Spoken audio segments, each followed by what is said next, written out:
Okay, good morning. This is my 1966 Chevy Impala Super Sport. You could also, another gentleman did a good video as well, similar to this, but I'm just going to take it a step further by taking the mechanism completely apart. It was on a 71, 73 Mustang, I believe, and he was showing you, and they work basically the same. Some of the things are slightly different, but basically it's kind of the same. But to get it off the dash, you want to pull your light switch all the way out. Underneath of here, and I know you can't see it from inside, which is why we're doing this, there's this spring button. Push this button down, and then while you're doing that, kind of wiggle this back and forth, like in and out, until it loosens up, and you can pull it completely out. Crazy, huh? All right, this is even crazier. Now, inside here, if you notice, it's keyed, and excuse me, there's a special tool that you use for that to get it out. I read somewhere on probably the same one Mustang I was telling you about. And there's another guy who does it really good, is Chris Kraft. He does early Chevelle, I think. And he's got a lot of good stuff out there too. So kudos to him. But anyway, I read somewhere if you use a nickel, you can get it out. And in my case, I had to grind the nickel down, unfortunately. But in doing so, I just took a pair of vice grips just to hold it, squeeze it on, and then I was able to stick it in without marring up the bezel. See, that's the whole thing. You don't want to mar that thing all up. Now, I have another video on how to clean up the bezels, provided it's only lightly scratched. So now that you got that, it pulls off, and provided you got your wires off in the back, you should slide this. You should be able to slide it right on out. And in this part of the video, I'm gonna speed up a little bit, and because I'm going to show you how I had to put mine completely together. So, see you in a second.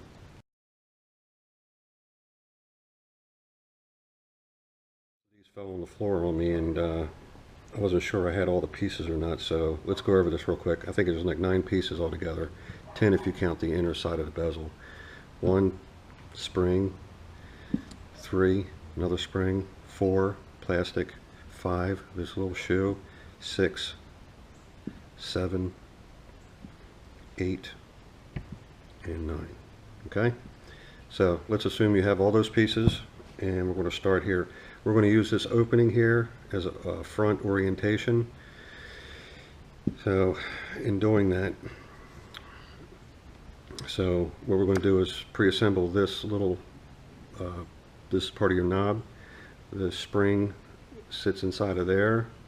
I'm going to sit this little metal piece with the little bump facing away from the plastic.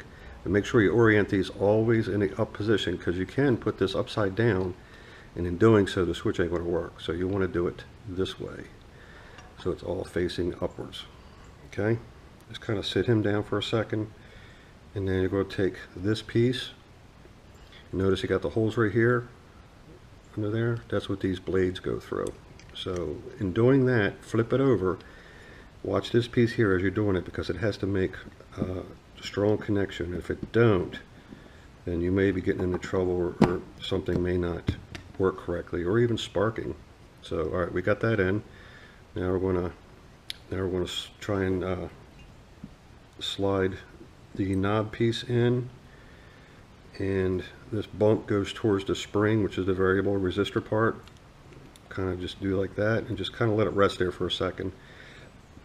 Excuse me. Now we're going to take in this piece here and just go from the front, because you want the front of that plastic to lay inside of that piece right there.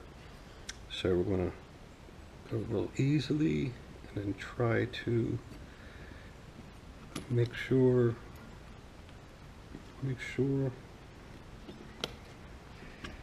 you go back. And these plastic things that stick out is what these pieces hold right here.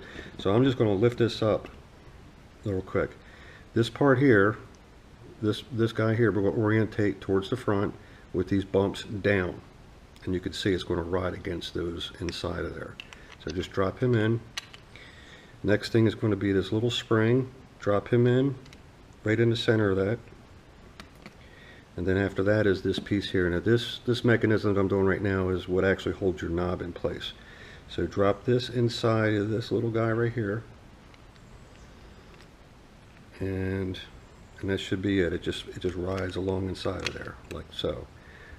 Now, like holding a big sandwich, you want to kind of just get all this back over to here, slide it on like so, flip it over and make sure everything's aligning.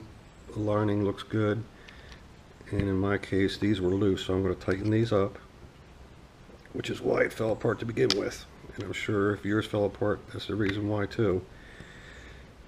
Push these down, and that should be it. So now just double check and make sure everything's riding properly, and it looks like it is. And to put this back in, it's just a reverse. You want to take and pop this in behind your dash. You can put your wires on last if you want. This is simulate your facial. And then pop this guy back on right here. This is that. Don't forget about that special tool again. And because you may need that. In fact, you're going to need it to tighten it down. And we have that. Now to tighten it down, just kind of do like I was doing there until it's fully tight. And then slide your barb thing back in and just kind of push it really hard, and you'll hear it catch, and it's in. And now it slides around. You can do the dimmer up and down just like it should work. Okay? And again, thank you very much for watching.